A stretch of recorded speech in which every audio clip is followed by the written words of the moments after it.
Joining me today is Steve Kent, the founder of Wings of Strength and Insight Recovery House. Welcome. Hi, thank you, Dennis. Wings of Strength, you've been running for a little over a year now, and tell me what that organization is and what you're trying to do. All right, so Wings of Strength, I provide scholarships for 12-step sober living. I provide scholarships for meditation classes, yoga classes, and gym memberships. Yeah, and you started this in 2021. And what was your motivation? How did you get involved in recovery? So I got involved in recovery. I attempted it years ago, right? And it's been an ongoing thing for basically since I was 20 years old. I am 33 now. But basically, my motivation for this was, just being in and out of treatment, sober living, detoxes, rehabs. I noticed that a lot of people can't afford to go to treatment, right? And, there's different scholarship programs out there. But, I wanted to make something of my own and do what I can to help people, right? Because, there's been times when I couldn't afford to go to treatment. And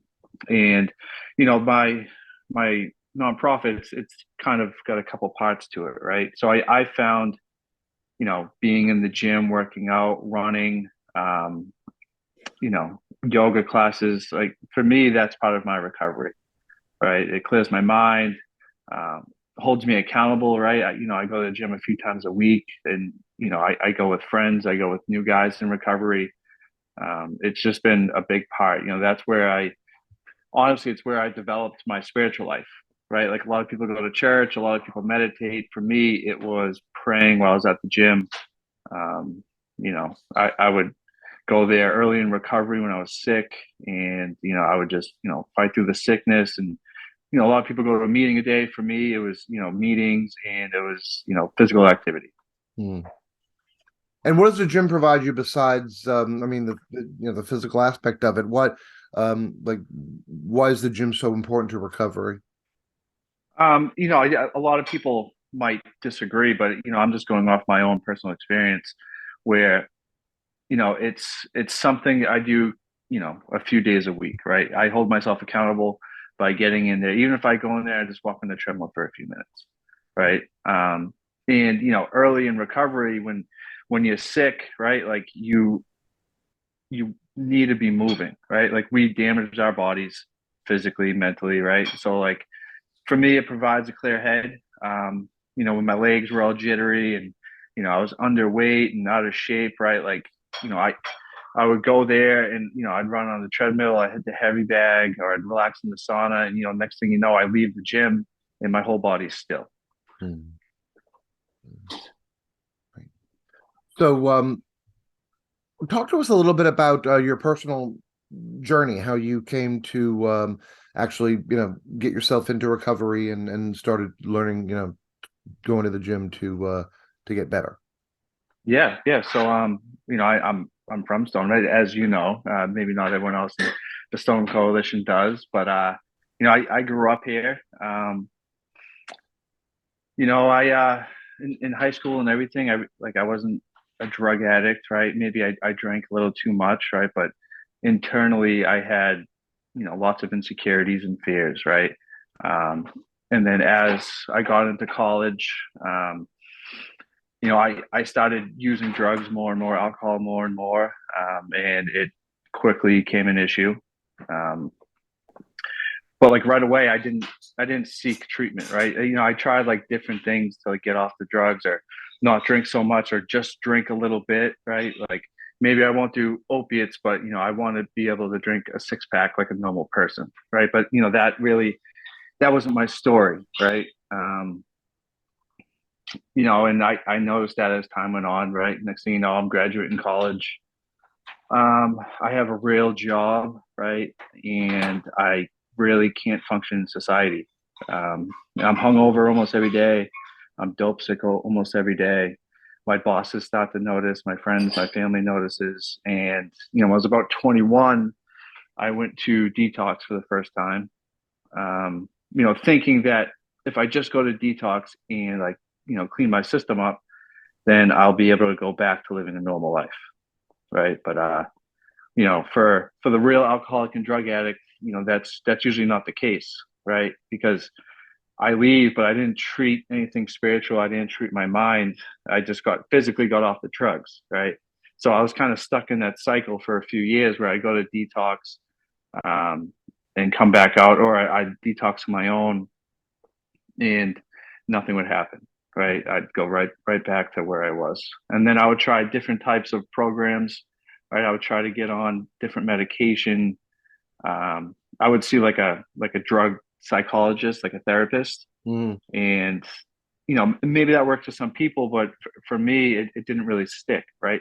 Same thing with like IOPs and PHPs, which is like partial treatment, where I'd work all day and then I'd go to basically a rehab for a few hours at night, and right. learn different coping mechanisms and ways to not get high, right? But for me, like I can't just not do it, you know what I mean? Like I tried those different things. I tried just going to meetings, and I couldn't put two and two together. Right. I was, it was real baffling to other people. Right. Because, they see me as like, I'm pretty strong willed. I work really hard. Right. I have the rest of my life figured out. But when it comes to this, I couldn't figure it out. Yeah. And then, I got introduced to 12-step treatment for the first time when I was 23. And from that point, it really just changed my life. Um, I got shipped up to a rehab in New Hampshire. I wanted to get off everything, but I was unwilling to like completely change. So like me going away somewhere was probably the best thing that really my parents decided for me, right? Um, and I bought into the program, right? Like I did the 12 steps. My life got better. Relationships with my family and friends got better. Financially, life was good, right? I was saving money, even though I was only making like a minimum wage back then. I could still afford rent. I could afford a car. I could afford gifts on Christmas, Yeah. right? So like, I saw the benefits in long term sobriety, and it was just by working this simple program, Yeah. right? And everything got better. And since that point, I relapsed, a few times over the way, right? But I always went back to 12-step treatment, Yeah. because for me, like I said, like just going to meetings, going to church, working out really hard, IOPs, PHPs, trying to get on, Suboxone and different drugs, right? Like those things didn't work for everything. It just treated part of my condition, Right. you know? And so Um, now let's talk about your new recovery house that's opening up. It's a place that where people who are in recovery, who are trying to restart their lives after drug and alcohol addiction, can come to kind of start over, right? yes. Yeah. So it's a sober living home in Melrose. Yeah. It's a pretty big house. We redid basically everything in the house, right? I said I was going to open up a couple months ago, but we're opening up in January. It was just a lot of work, but it was worth it, right? Because I wanted this to be like a homey place, a comfortable place for guys to live. Short term, the long term. Um, I and it's a place where people can learn and practice the 12 steps, integrate back into society, get a job. Basically, I'm trying to recreate my experience in sober living with this house. Hmm. And so, what types of you know, what are the ways? How do you get admitted to the house, and how what are the rules, and things like that for people that Yeah, might. so if anyone wants to go, they can either go to my website, they can call me or text me, email me, right? All my information is listed on the website. It's on my nonprofit page. Basically, I ask them a few questions if they're willing to, actually do the work and better their life. Like as far as the rules, there's a couple house meetings a week. They have to go to a couple outside AA meetings. I do random drug tests, but most importantly, right, like the main goal of the house is they have to participate in 12-step recovery, right? Yeah. And so the meetings are held at the house, and then there's other meetings, obviously, in the area. And what should someone do if they're interested in learning more about either the Wings of Strength or the recovery house? Yeah, so they can call my cell phone. They can reach out on social media. There's links on the website, so if type in a little message, it'll go directly to my email. Yeah. I'm pretty available. Outside of just this nonprofit and my sober living home, right? Like I also help out a lot of alcoholics and drug addicts. So my phone's always available and ringing with trying to help people. Right. And so you've been involved with the Stoneham Coalition for a number of years. Tell me, some of the things that the coalition does that are, helping the community. Yeah, yeah. So, I was at the Recovery Fest a couple months ago. I've known Lois and Frank for a little while now.